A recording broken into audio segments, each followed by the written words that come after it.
Cantar un poquito acá, trataré de ser lo más breve y parco posible. Que la gracia, la paz y la misericordia del Señor Jesucristo sea con cada uno de ustedes ahora y siempre. Amén. He venido trabajando en este tiempo del verano, espero terminar, creo yo, el otro domingo, una pequeña serie de mensajes. Normalmente escogemos como un tema global que lo vamos desprendiendo o desgranando en varios mensajes. Y el tema global ha sido el crecimiento, el madurar en la fe. Y hoy quiero hablar de que nosotros podemos crecer preservando la unidad, crecer cuando conservamos esa unidad entre nosotros, porque la unión puede vencer la división. Ahora, este tema de la división, de la unión es muy difícil de predicar propiamente, porque hay tanta división en el mundo, eso es algo evidente. El planeta se ha dividido. Solo para comenzar, aquí en nuestro país, si uno es demócrata o si es republicano, hoy por hoy hay una cierta rivalidad tan fuerte que cuesta poder hablar con una persona que piense diferente a nosotros. Y no hablemos de otros temas, eso es solamente la dimensión política, la dimensión religiosa. Hay una gran división en el ámbito de los deportes. Todo el mundo tiene sus preferencias y cuesta mucho cuando nuestros equipos rivales están luchando. En el mundo hay división. Pero también en los hogares hay mucha división. Cuántas parejas no terminan durmiendo separadas, o cuántos hijos y padres están en rivalidad, o simplemente no hay consenso en el hogar sobre temas importantes que deben haber. Y entonces esa división causa problema. Hay división en el mundo, hay división en los hogares y hay división también en las iglesias. En los matrimonios, iba a decir, por eso que sí, en los matrimonios, aquí se puede ver ese matrimonio. ¿Qué les parece? ¿Cuántas parejas duermen así? Aparentemente, dicho algo que te ha molestado, dice inocentemente el hombre. Y yo creo en su inocencia, no se puede, hasta que no se pruebe lo contrario. Y también en las iglesias, quería decir, aquí el pastor dice: hermanos, percibo una pequeña división en nuestra iglesia. Miren qué sabiduría del pastor.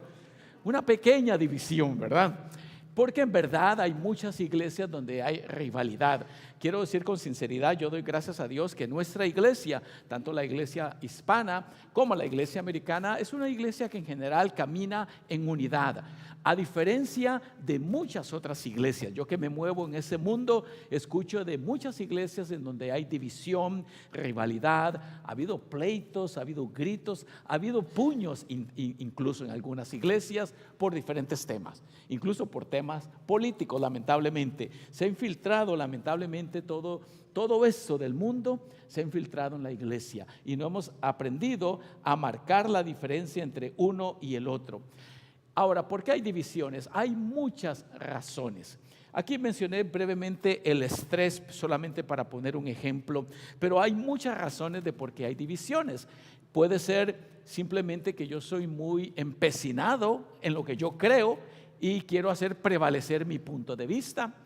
Puede ser la forma en que me criaron, me educaron. Puede ser que simplemente soy una persona conflictiva. Cuesta mucho que uno mismo se vea como conflictivo. Para nosotros es el otro el que tiene la culpa, ¿no es cierto? Cuesta mucho, y a mí también, no estoy excluyéndome del grupo, cuesta mucho que nosotros reconozcamos que somos parte del problema, que nos cuesta tener la humildad de reconocer que a veces nos equivocamos, que a veces malinterpretamos, que a veces simplemente no tengo la razón, o a veces soy testarudo. A todos nos pasa, y es necesario que aprendamos a llegar a la raíz de esas divisiones, porque si hay algo que es la voluntad de Dios, es la unidad en el pueblo de Dios, la unidad en los hogares por lo menos. Y entonces el tema de nuestro mensaje tiene que ver con la unidad a pesar de la diversidad. ¿Por qué? Nunca vamos a pensar igual. Nunca vamos a tener una congruencia 100% en todos los temas de la vida. Siempre van a haber diferentes opiniones, diferentes gustos, diferentes inclinaciones, y debemos reconocer eso de entrada. Pero hay que agregar de que no solamente debemos reconocerlo, sino que debemos aprender a apreciar la variedad de opiniones. No podemos encerrarnos en nuestra bola de cristal pensando que solo mi opinión es la importante. que solo mi opinión es la que debe prevalecer. No se puede. Es cierto, debemos aprender a tener valores y defenderlos, pero eso no quiere decir que no podemos estar abiertos a la opinión y a la diferencia que otras personas puedan tener de ciertos temas. Y por eso Dios nos llama a la unidad. Pero esta unidad debe ser no una unidad de que todos tenemos la misma opinión, sino en que aprendemos a vivir con nuestras diferencias. No solamente aprendemos a vivir, sino que aprendemos a valorar nuestras diferencias. Eso enriquece mi vida al escuchar otros puntos de vista, al conocer cómo piensan otras personas. Y la epístola dice al principio, hablando el apóstol Pablo: yo pues os ruego, preso como soy en el Señor. Note que estaba en la cárcel el escritor, que andéis como es digno de la vocación con que habéis sido llamados. Esa parte es importante, que andemos como es digno. La palabra andar habla de un caminar, porque estamos en un peregrinaje. Todos nosotros vamos camino hacia la madurez, hacia el crecimiento, hacia el mejoramiento. Eso es parte de la vida cristiana. Por eso participamos del culto de adoración, porque es una forma de pregonar la unidad y el compañerismo, reconociendo de que hay diferencias y debemos aprender, como dije antes, no solamente a tolerar esas diferencias, sino también a hallar el valor en las opiniones diferentes que vamos a encontrar en nuestra vida. Y por eso el escritor dice: yo que soy preso, no puedo estar allá presente para predicarles todo lo que quisiera. Dice: les ruego que anden como es digno de la vocación. Hago una pausa. Dignos de la vocación, es decir, Dios nos ha dado un llamamiento. Y ese llamamiento tiene que ver con servir, tiene que ver con crecer, tiene que ver con tener un carácter y una personalidad transformada por el poder del Espíritu. Y entonces Dios quiere que caminemos en consonancia o en congruencia con ese llamamiento que Dios nos ha hecho. Y si nos hace esa invitación es porque es posible, no es porque es imposible. Nunca vamos a llegar a la perfección. Creo que todos entendemos esto mientras estemos en este mundo, pero estamos encaminándonos hacia esa madurez. Por eso este verbo, les ruego que andéis, les pido que anden de tal manera. Es la vocación con que hemos sido llamados. Ahora, ¿qué tiene que ver esa vocación? Dice la epístola que acabamos de leer: siempre humildes y amables, y digerir la dimensión de estas palabras. Porque tienen un mensaje que nos dan como una estocada en la cara. Ser humilde, ser amable, ser pacientes, tolerantes, amor, son palabras que nos desafían nuestro diario vivir. A ver, ¿cuántos de ustedes necesitan una dosis de humildad?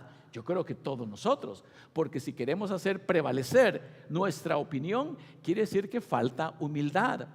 Entonces, el primer ingrediente para preservar la unidad es la humildad, pero también la amabilidad. Es fácil ser amable con los que nos quieren, con los que piensan como nosotros, con aquellos que nos caen bien.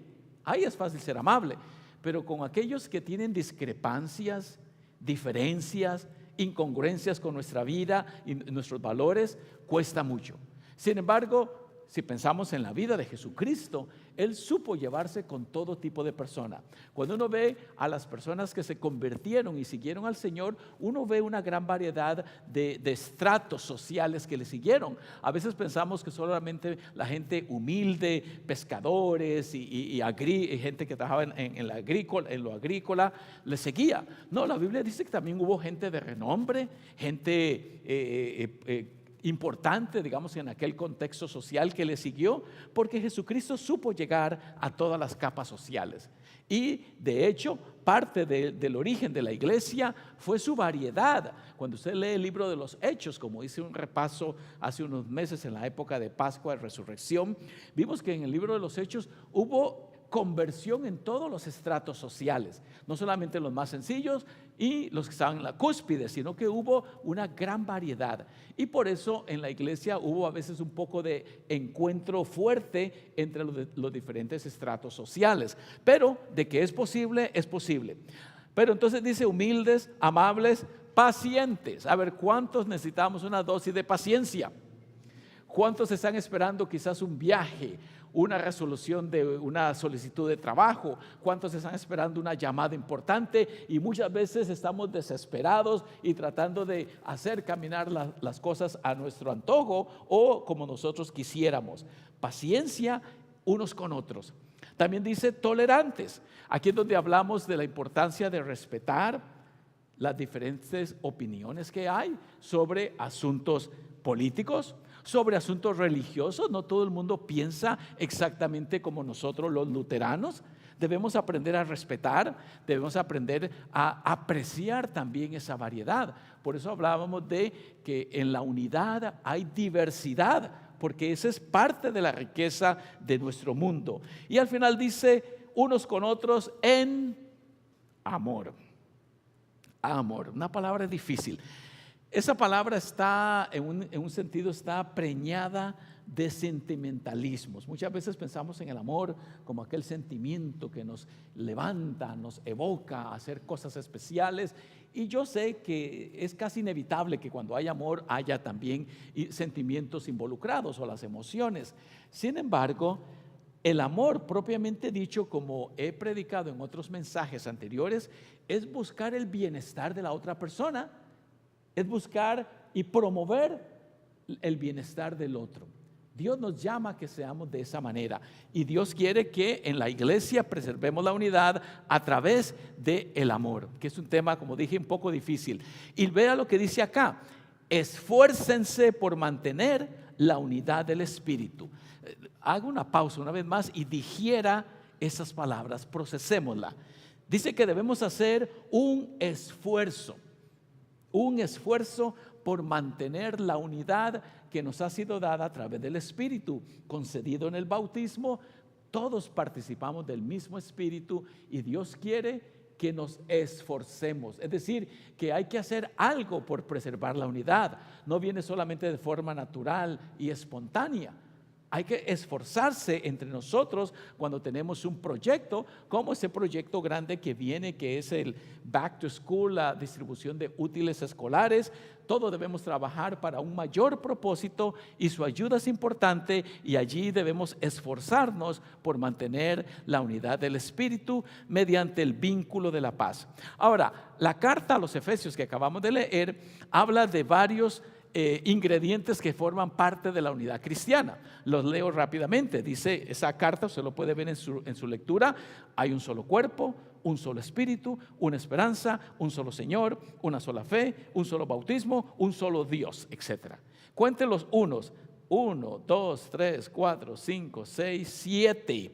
7 veces aparece la palabra un o uno, dando a entender de que ya Dios nos ha dado algunos ingredientes, algunos componentes para la vida cristiana que forman una unidad, que nos ayudan a estar de acuerdo, por decirlo así, en algunos puntos doctrinales. Y yo creo que ese versículo es de crucial importancia para mantenerlo como algo abanderado, que estamos teniéndolo ahí en grande, diciendo: esto nos une y debemos preservarlo si queremos seguir siendo el pueblo de Dios.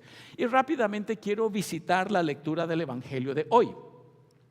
En la lectura del Evangelio encontramos una de las acusaciones más fuertes que le hacen a nuestro Señor. Él había hecho milagros, había predicado palabras únicas, y entonces la gente, cuando lo vio, algunos de los líderes dijeron lo siguiente: dijeron: a este lo domina Belcebú. Ya voy a hablar brevemente de Belcebú. Y expulsa a los demonios por el poder del príncipe de los demonios. Note qué acusación.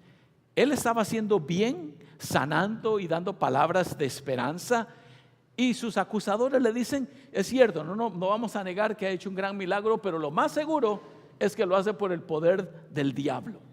Lo más seguro es que ese hombre es un endemoniado. Y esa acusación es bien delicada, bien delicada. Atribuir el poder de Dios al enemigo, eso es súper delicado. Y por eso aquí encontramos uno de los pasajes más fuertes, donde dice la blasfemia del Espíritu, de lo cual no voy a hablar hoy por cuestión de tiempo. Pero Jesucristo utiliza la lógica y el razonamiento. Nuestro Señor era muy inteligente, quiero decirlo, como persona, y usa la lógica y dice: y si una casa está dividida contra sí misma, tal casa no puede permanecer. Eso es obvio. Un matrimonio dividido no puede permanecer. Una escuela dividida, una iglesia dividida, un país dividido no va a prevalecer.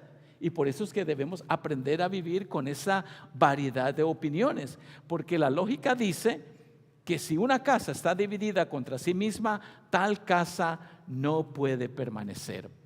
Esa es la lógica que utiliza el Señor. Y Él lo que dice es que si yo expulso a Satanás por medio de Satanás, eso no tiene lógica. No tiene lógica. Y más bien Él termina diciendo de que Él lo hace por el poder del Espíritu de Dios. Y ese poder nos ha sido asignado a nosotros. Mis hermanos, aquí como pueblo de Dios debemos aprender a preservar la unidad. Debemos evitar dividirnos. Nunca vamos a coincidir en todo, pero eso no quiere decir que no podemos convivir, que no podemos participar juntos, que no podemos comer juntos, que no podemos adorar juntos. Dios quiere, mis hermanos, que preservemos el vínculo de la unidad, porque es un arma poderosa para hacer grandes cosas. Dios quiere, mis hermanos, que nosotros juntos como pueblo de Dios preservemos la unidad por el vínculo de la paz. Y ahora que la paz de Dios, que sobrepasa todo entendimiento, guarde sus corazones y mentes en Cristo Jesús, Señor nuestro. Amén. Les invito a que puestos de pie